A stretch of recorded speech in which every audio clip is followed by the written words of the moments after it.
Welcome to Novara Live here on Novara Media. I'm Bastani, and this evening I have the immense pleasure of being joined by Michael Walker. Michael, how are you? I'm very well, a pleasure. I'm a bit worried that the Novara audience is going to be a little bit oversaturated with my presence. I've been on the last 4 Novara Lives as well as your downstream. That's it. Michael is the cameraman. He also takes up the bins. He's the kit man. He locks the doors at night. He does security too. He's a man of many talents. For the last 3 weeks, newspaper front pages and broadcast bulletins have been dominated by reports about the disappearance of Nicola Bulley. It's been impossible to miss every twist and turn in the case as the media frenzy intensified. But after the body of the mother of 2 was found on Sunday, the family issued a statement via Lancashire Police on Monday. In it, they took particular aim at legacy media for its disrespectful behaviour. Our girls will get the support they need from the people who love them the most. And it saddens us to think that one day we will have to explain to them that the press and members of the public accuse their dad of wrongdoing, misquoted and vilified friends and family. This is absolutely appalling. They have to be held accountable. This cannot happen to another family. We tried last night to take in what we had been told in the day, only to have Sky News and ITV making contact with us directly when we expressly asked for privacy. They again have taken it upon themselves to run stories about us to sell papers and increase their own profits. It is shameful they have acted in this way. Leave us alone now. Do the press and other media channels and so-called professionals not know when to stop? These are our lives and our children's lives. So, that family endured weeks of media and social media harassment while undergoing the highly distressing experience of having a loved one go missing. They even cooperated with the press, giving interviews and statements. Then, when her body was found, and they're in the depths of mourning, they asked journalists to respect their privacy. Only for 2 broadcasters, namely ITV and Sky, singled out by name to ignore their request. And it wasn't even the first time Bulley's family felt it necessary to ask the press to back off. Just days before her body was recovered, Lancashire Police released personal details about the missing woman. Shortly after, and in response to wild public speculation fueled by the wall-to-wall coverage, the family released this statement. It has now been 3 weeks since Nikki went missing. We, as a family, believe that the public focus has become distracted from finding Nikki and more about speculation and rumours into her and Paul's private life. As a family, we were aware beforehand that Lancashire Police last night released a statement with some personal details about our Nikki. Although we know that Nikki would not have wanted this, there are people out there speculating and threatening to sell stories about her. This is appalling and needs to stop. The police know the truth about Nikki, and now the public need to focus on finding her. Due to the perimenopause, Nikki suffered with significant side effects such as brain fog, restless sleep, and was taking HRT, that's hormone replacement therapy, to help, but this was giving her intense headaches, which caused Nikki to stop taking the HRT, thinking that may have helped her, but only ended up causing this crisis. The public focus has to be on finding her and not making up wild theories about her personal life. It must have been agonizing for the family to write that. So naturally, the press ignored them. This is a headline from the Mail on Sunday on the day that Bulley's body was found. Nikki is not an unfit mum. Close friend of Nicola Bulley calls for halt to rumours around the woman she describes as a most amazing mother. The endless speculation, tittle-tattle and obsessive focus on the minutiae of Bulley's private life didn't end with the media though. Members of the public, pretty predictably, got caught up in the hysteria too. The Guardian reports this. Shortly after Bulley's disappearance, police were forced to put in place a dispersal order after TikTok and YouTube influencers arrived on the scene, intimidating local people and causing a nuisance to police. Hundreds of people have since traipsed through the beauty spot, taking photographs for social media, and other visitors broke into buildings and went through local people's gardens at night in the hope of finding her. On TikTok, videos hashtagging Bulley's name have nearly racked up an astonishing 400 million views. On Instagram, Nicola Bulley posts have been viewed nearly 7 million times a day. Ranging from armchair detectives to conspiracy theorists, some video makers have accused Bulley's friends of being, quote, crisis actors, while others released false information about arrests in the case. Michael Vincent heads Wire Counsel. He told reporters this: "It's almost as though social media idiocy and reality have become blurred. We've had these weirdos, these ghouls trying people's door handles, peering through their windows. There has to be an element of decency. We can't allow social media to be a place where there is no morality." While the press have been keen on reporting every detail of the case for weeks, there's one they haven't highlighted. Yes, you've guessed it, Nicola Bulley's family's criticism of their own conduct. These are all the major newspapers covering the discovery of Bulley's body today. Except for The Guardian and The Eye, no headline even mentions the family's criticism of how journalists have covered the case. It's like it never happened. Sky and ITV, which were both singled out by the family for their coverage and for contacting them when they asked for privacy, have discussed the family's criticism. But that's because broadcasts are regulated by Ofcom, which can investigate their conduct even without receiving a complaint from the public, which is exactly what's happened this afternoon with Ofcom releasing this statement. "We're extremely concerned to hear the comments made by the family of Nicola Bulley about two broadcast licensees. We have written to ITV and Sky to ask them to explain their actions. We will then assess whether any further action is required." The print media, however, is regulated by IPSO, which basically just enforces a complaints handling process. Patience Wheatcroft, the former editor of the Sunday Telegraph, told Radio 4's Today programme her views on newspaper regulation. If the stories about how the papers and the media generally behaved are true, and I don't know, then I think there's every reason for people to be deeply upset and perturbed. And it's now up to the regulator, IPSO in this case, to demonstrate that it really has teeth. As a former newspaper editor, I'd always hoped that my reporters respected the people that they were dealing with. And in any situation like the Nicola Bulley case, if the family had said, lay off, that they would have absolutely run a mile. What I've read about this case, people have behaved very badly, not least, of course, members of the public and social media. So it's become the most extraordinary feeding frenzy. But I am worried that if the regulator can't now show its teeth, and it can levy fines of up to £1 million, then the media will be looking at perhaps the call for government intervention getting louder again.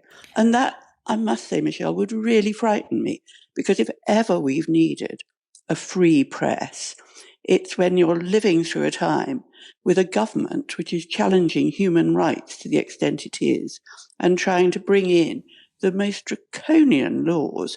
We need a press and a media that can be free to report. This is a really extraordinary story. I'm going to read something from the IPSO code. So as we've said already, IPSO is the regulator for the press in this country, the self-regulator. Before coming to you, Michael, this is from Clause 4 of the IPSO code. It covers intrusion into grief or shock.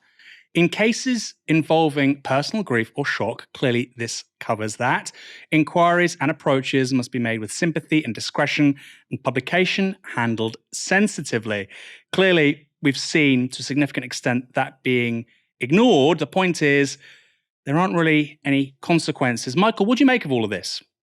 And given Ofcom has more teeth than IPSO, do you think we might see some punishments coming for the broadcasters, but not for the tabloids? What's interesting here in the case that will probably be made by Sky and ITV, who, as I understand it, are the people who've been complained about, is they'll say, look, this was based on a misunderstanding. We did have open communications with the family, which for a while they were appreciative of. I presume, as I say, I don't know. I haven't seen those internal communications, but I think this is what the argument will be based upon.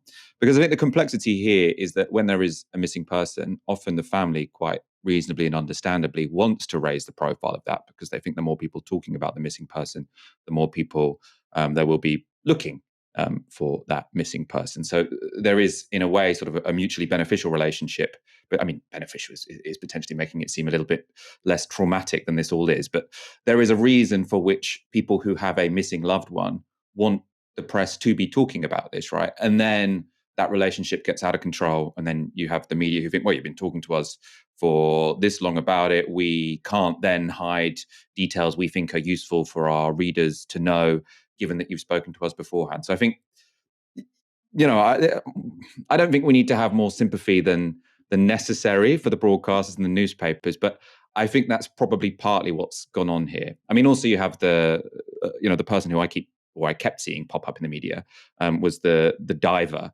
who the family had, asked to get involved because they weren't too confident that the police were looking thoroughly enough. And he's been all over the press and the newspapers and on the media. And again, this isn't necessarily sinister or cynical, but I think the idea that, it's as simple as there's a family who say we want complete privacy, and then the media are talking about it against their will.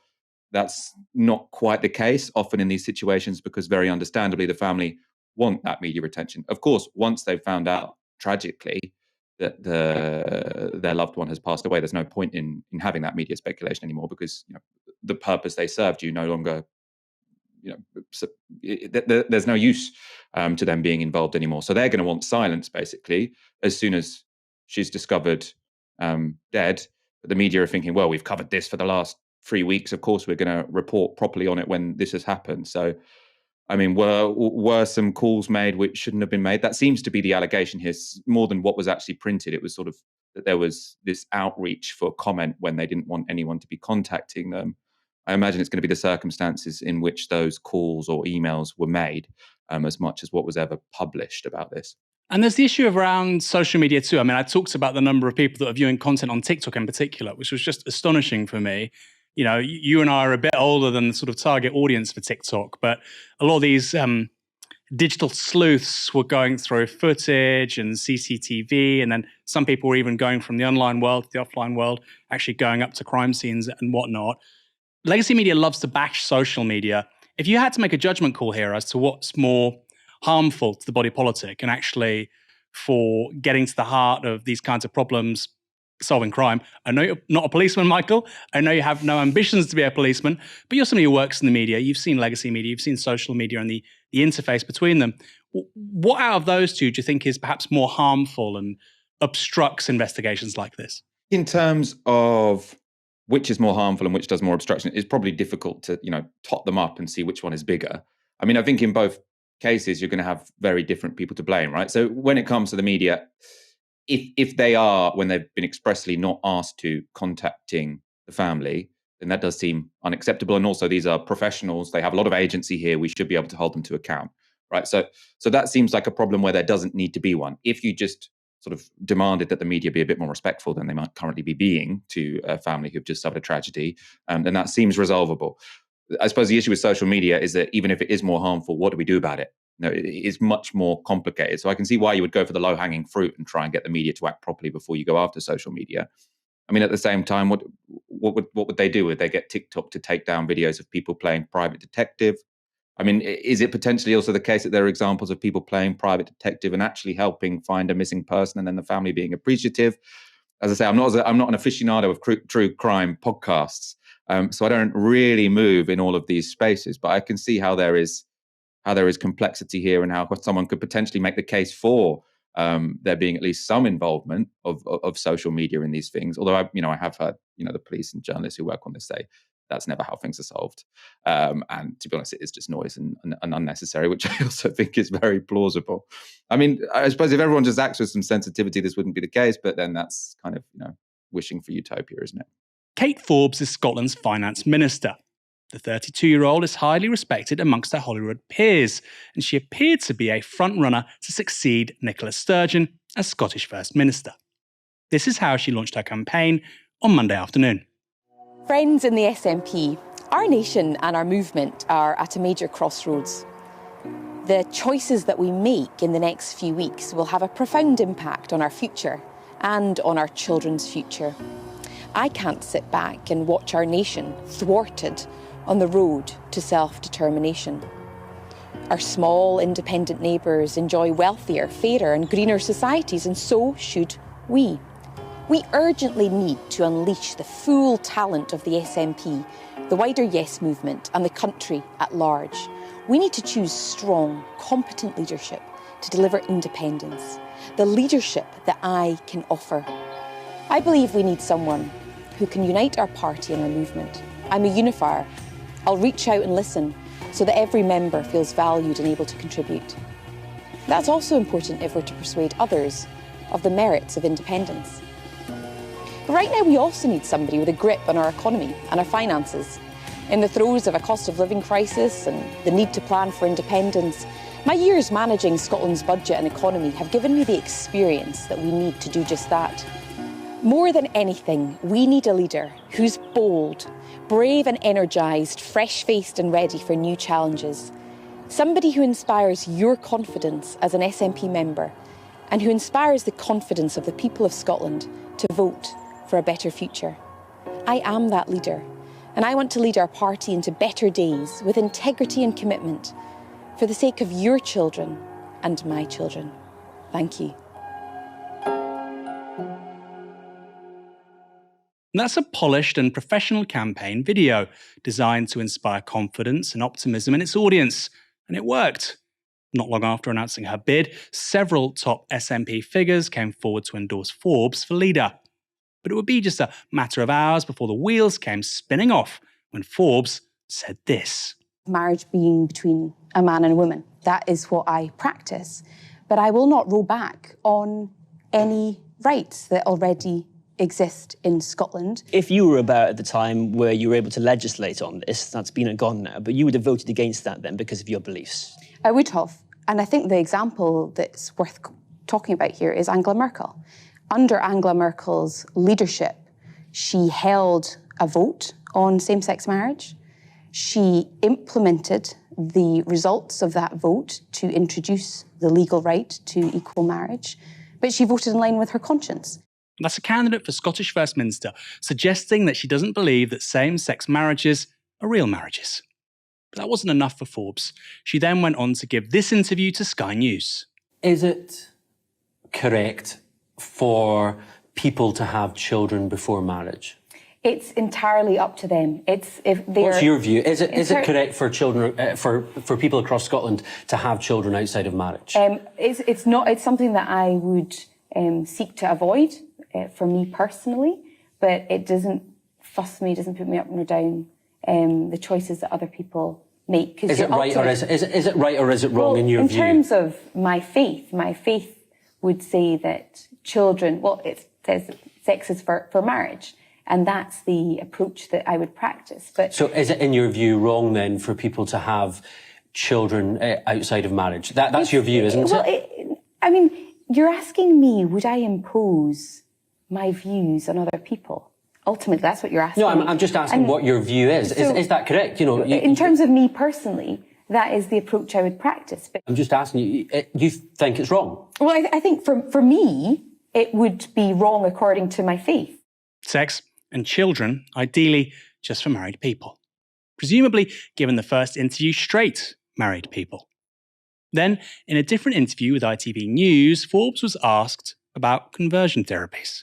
As First Minister, what progressive policies would you bring in to further the rights of those within the LGBT plus communities? Well, there are already plans around conversion therapy, a conversion therapy bill, which I believe is due over the course of this year. Is that I absolutely condemn the use of coercion in any way. Even within a religious setting? I condemn the use of coercion in all settings. I think that the use of coercion has no place in Scotland. So, for instance, the UK government looking at the conversion therapy bill, there's a loophole where it would still be able to take place within a religious setting. Would you look to, as First Minister, ensure that loophole wasn't in place in a Scottish law? Well, I think that coercion has no place across Scotland. So I think that bill will be subject, obviously, to scrutiny. And all bills have got to be balanced. You've got to get that right balance between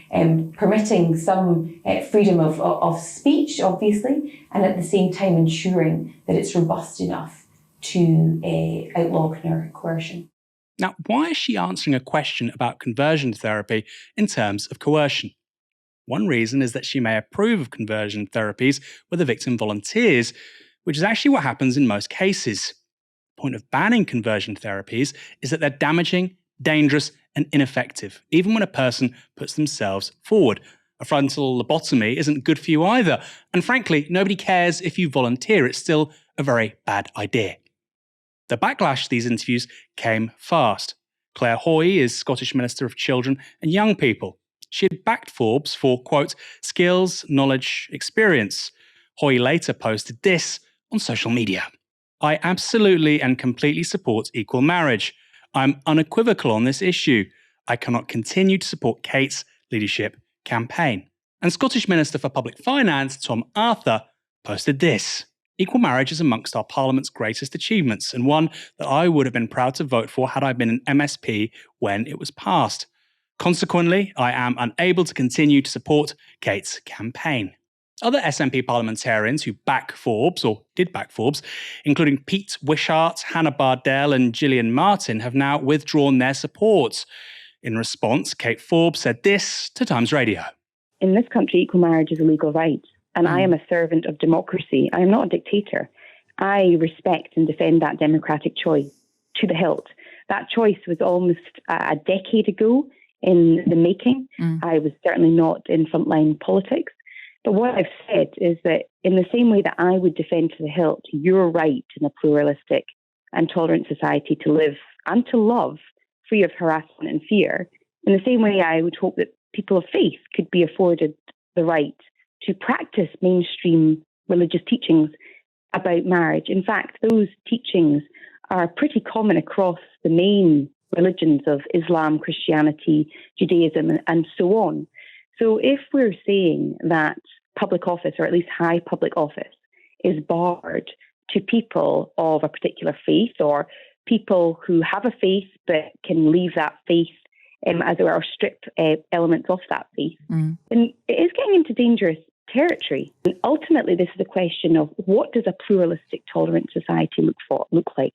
Later, STV asked Forbes how she thought the campaign was going. Given that some of your supporters have now quit your campaign, are you going to see the campaign through? At the moment, yes.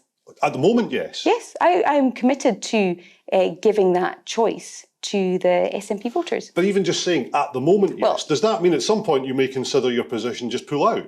No, I'm committed to seeing the campaign through. So you see it through to the end, to the 27th of March? At the moment, yeah.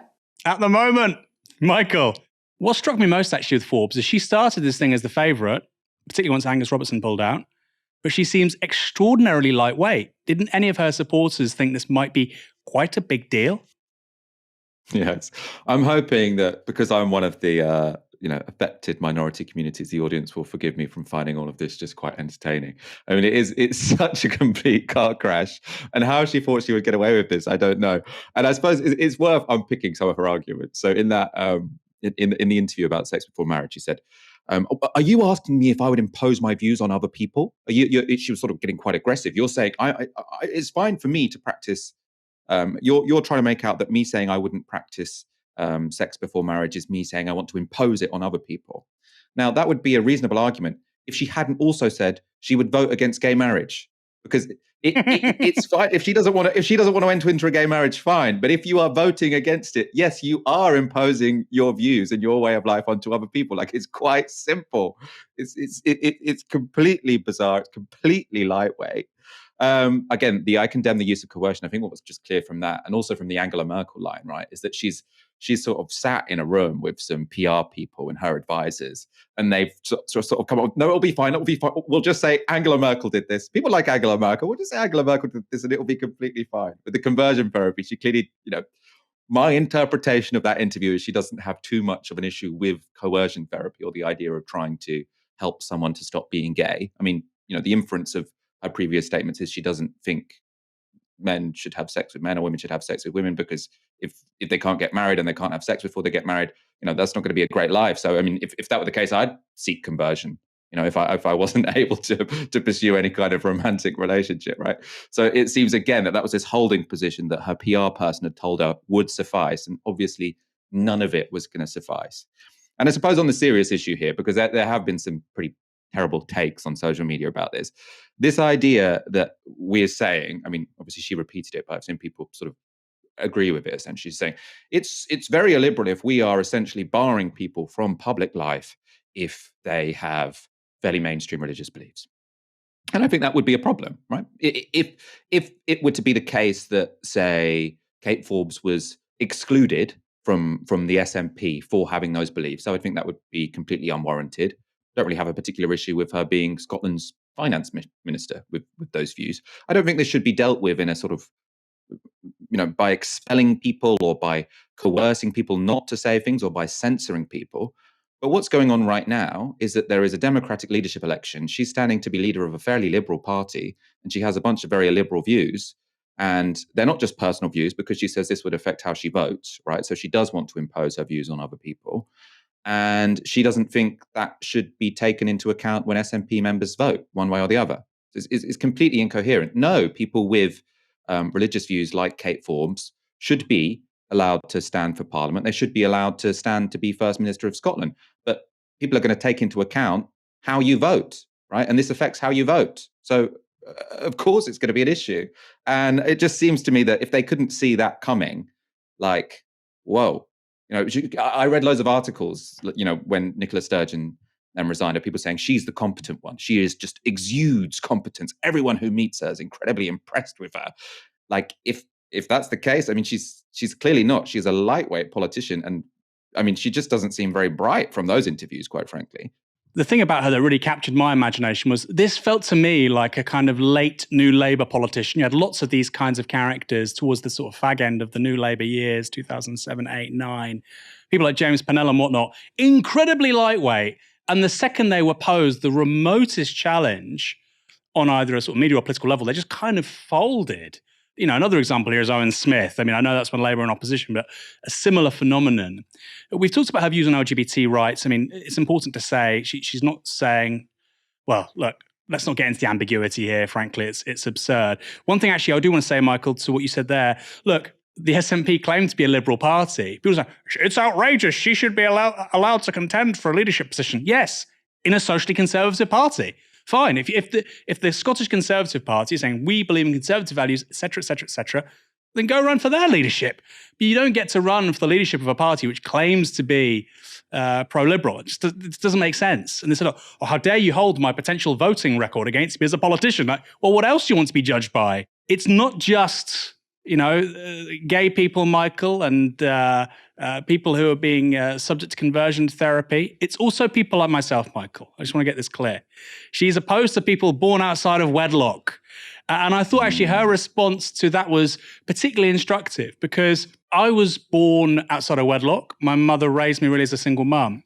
And if you're a politician, you say, look, ideally, a child is raised in a supportive environment where two parents are present. Ideally.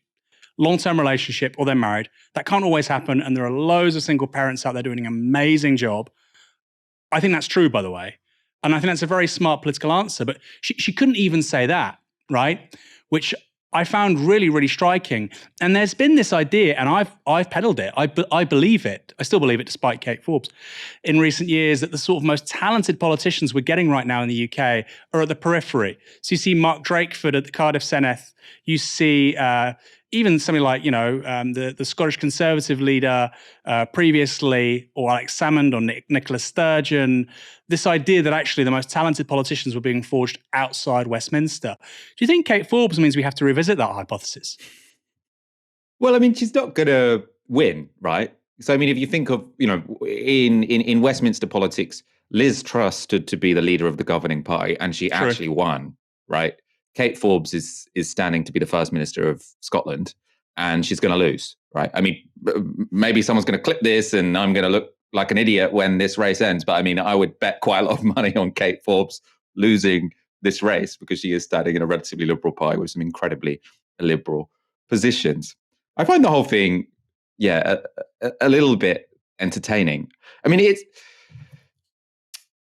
Yeah, I don't think we need to rethink that more talented politicians are emerging from the periphery. It could be the thing. It could be another example of when you have a party which is in government too long, you end up with less talented politicians because people join it just because they want to be successful. You join that party because it's the party where you get a junior ministerial position and then potentially rise up to something like finance minister. I mean, I'm not sure what Kate Forbes' ideology is or why she has stood for this particular role, but it might be because it's the governing party.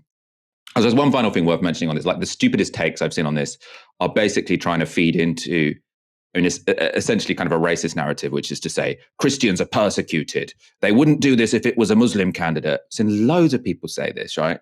And it would be stupid in any situation, but it's especially stupid when Kate Forbes is running against a Muslim candidate who has been asked whether he would vote for gay marriage. He said yes, right?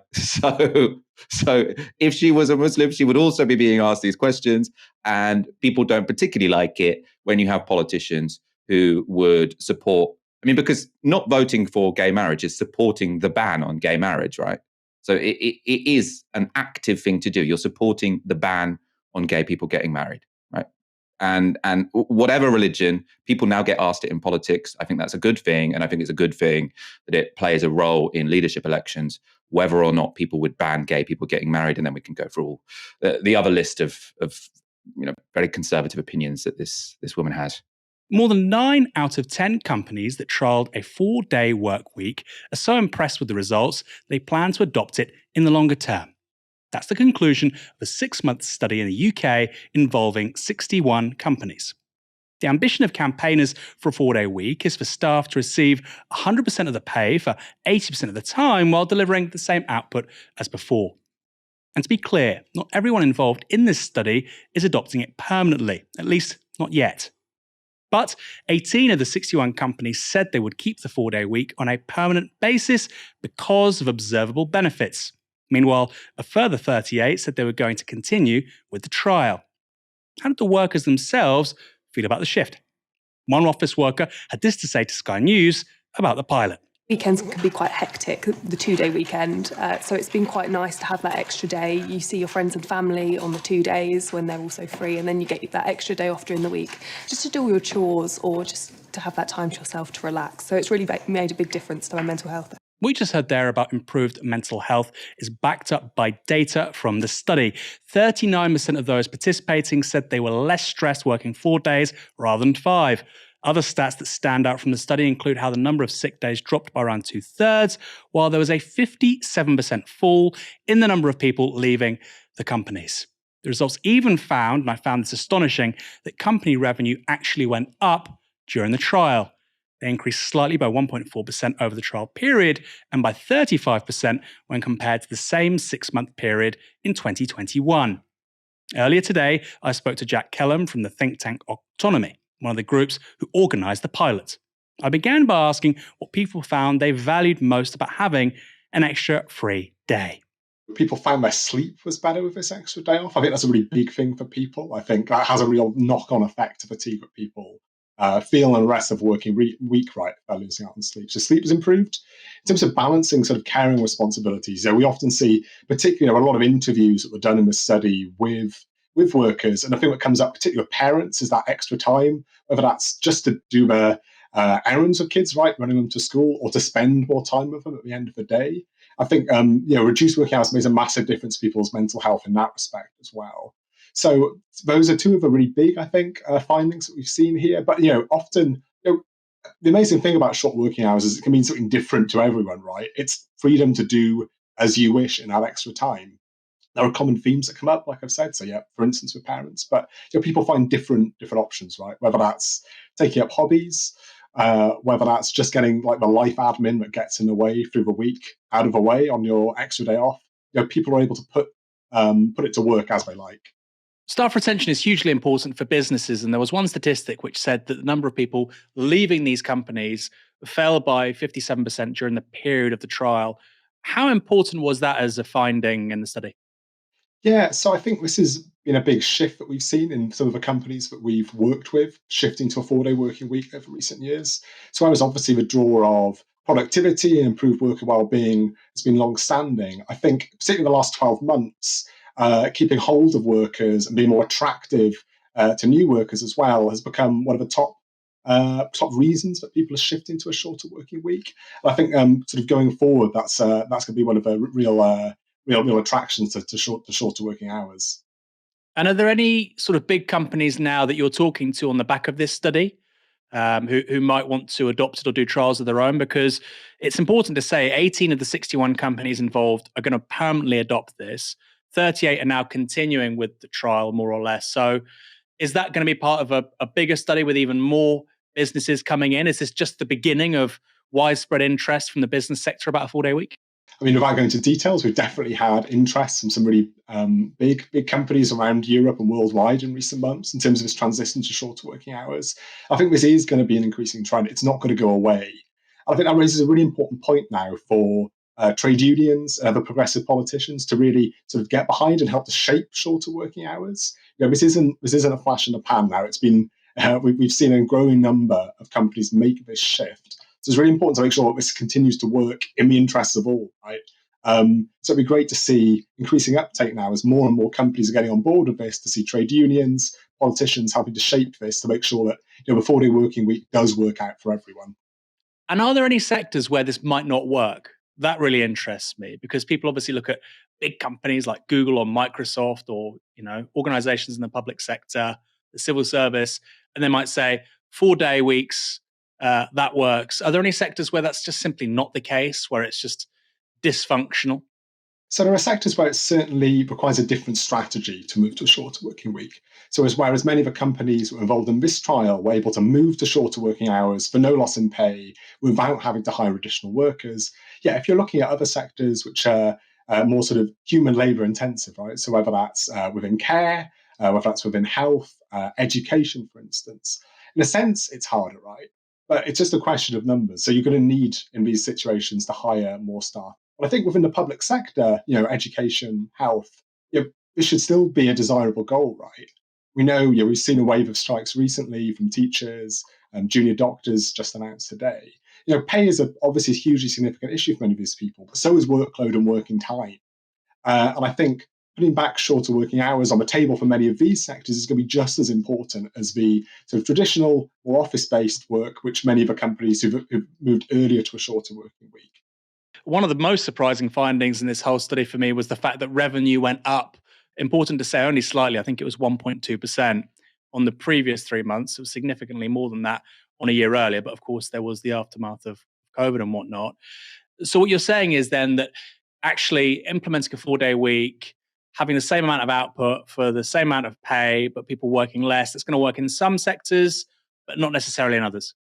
Well, no, not necessarily. I think shorter working hours really has to be a desirable goal across society, right? The effects of overwork, the effects of burnout, we see just as much, if not more, in some of these more difficult sectors, such as the public sector.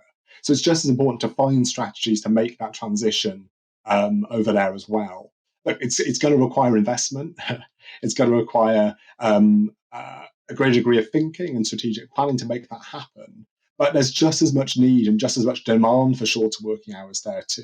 I think what we're seeing here is an early wave of trendsetters, right, within many of these companies. But this is going to be a growing movement. We've had the 5-day week for nearly a century now. At one point, there was a transition from 6 days for us to win a weekend. I don't think there's any reason we should see this 5 days as set in stone. I think reducing working time is the trend we're set on, is the future we're heading towards. And we should see that across society. It's going to require planning, it's going to require investment, but the benefits are pretty clear. That was Jack Kellum from Autonomy speaking to me earlier today. Michael, we operate a 4-day week here at Novara Media. Does it work? Yes. And I do think a 4-day week would be probably one of the big free policies that would just dramatically improve kind of everything. I think it improves people's health, it improves people's happiness. And I think, quite rightly in that interview, suggests there's going to be some industries where it's harder to get the same amount of work done in 4 days, care, for example, because it's hard to increase your productivity, because part of the whole point of it is you are physically there. At the same time, I can imagine that even in those sectors, you will do that job better if you're only working 4 days a week, because the job is also to, be someone's company, to check if they're okay. And if you're not completely shattered, then you're going to be able to do that better than you otherwise would. I mean, I suppose how I often think about this is like, we work a 4-day week and it's so brilliant for my life. But also, like, I'm a single guy with no dependents. Like, I don't understand how people work more than I do with like 2 kids. And, you know, it just seems crazy that as a society, we force people to work 40 hours a week and then go home and look after their kids. Like, it seems irrational. It seems kind of inhumane, to be honest. So I think moving to a 4-day week is absolutely essential. I think what this study shows is that, yeah, in some sectors you will be able to do that just in terms of productivity gains, which makes total sense to me. I think in my job, if I was hosting this show, you know, every night a week, it would just get more boring. I'd have less time to think about interesting things to talk about. The audience would hear from fewer people. And then there are going to be some sectors where you do need more staff, and that just means taxing the rich, right? So for a 4-day week, we probably will have to introduce some more wealth taxes so that we can employ more carers, we can employ more teachers, we can employ more nurses. And, you know, it would be great for them. It would also be great for all of us, because wouldn't it be great to go to hospital and not be concerned that the nurse who is seeing to you is completely overworked, completely stressed, potentially has PTSD from COVID and hasn't had the time to recover. You know, I think it would benefit us all if everyone got to walk around society being a little bit happier than they are, and making people work a little bit less than they currently do seems an obvious route to get there. You said it was one of 3 things that would be quick, simple, easy, but massive fixes for society. What are the other 2? Let's say 4-day week, super cheap housing, and then we're obviously going to have to do something about climate change, aren't we? But I'm not an expert on that one, so I don't have the one neat trick to solve it, but we'll just put that in the climate corner. Brilliant. Michael Walker just reinvented the left. Matt Hancock's charitable efforts have transformed literally tens of lives. His efforts for dyslexia awareness include mentioning the condition 3 or 4 times on I'm a Celebrity. And he donated a whopping 3% of his appearance fee to a dyslexia charity. Now he's focusing his extraordinary efforts on Ukraine and wielding the power of disruptive technologies to support the war effort. I want to tell you about a family living here in England. They're an ordinary family, but last year their world was ripped apart because, being Ukrainian, when Putin started his illegal invasion, they had to flee. Irina and Mariana, who's 5, came here to England and have been living in West Suffolk ever since. But Oleg wasn't able to follow because he had to support the war effort. But Oleg is not a fighter, he is an artist.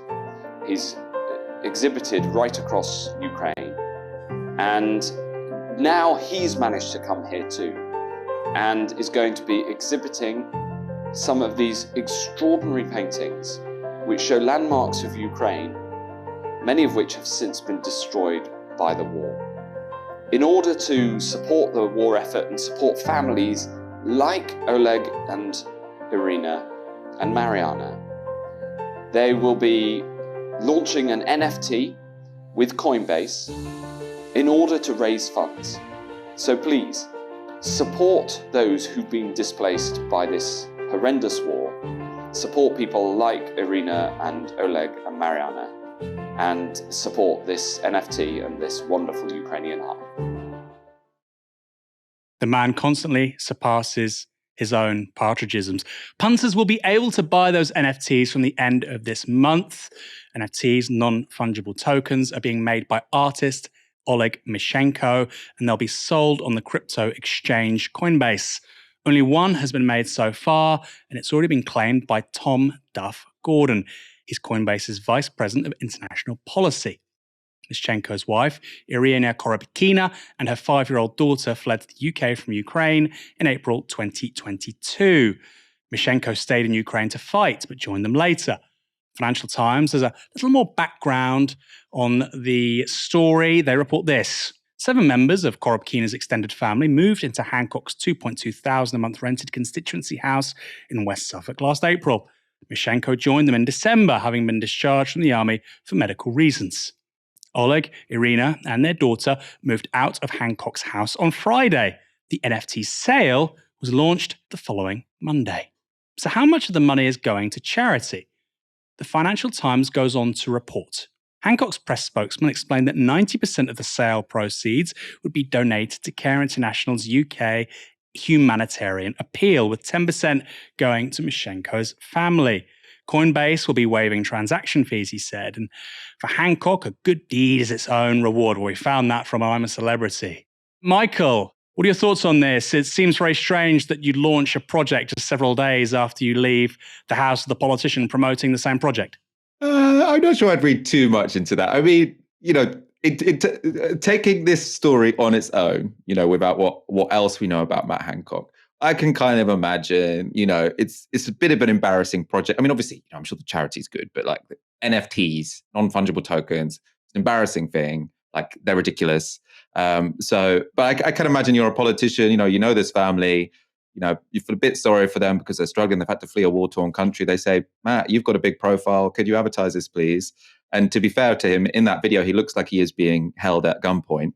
You would just wonder what's going on sort of below what you can see on the screen. Like, either he's trying to hold in like a really heavy butt plug, or someone is like, prodding him or threatening to prod him with something very hot, all completely bizarre. But yeah, I suppose so I'm somewhat forgiving of him when it comes to the NFT.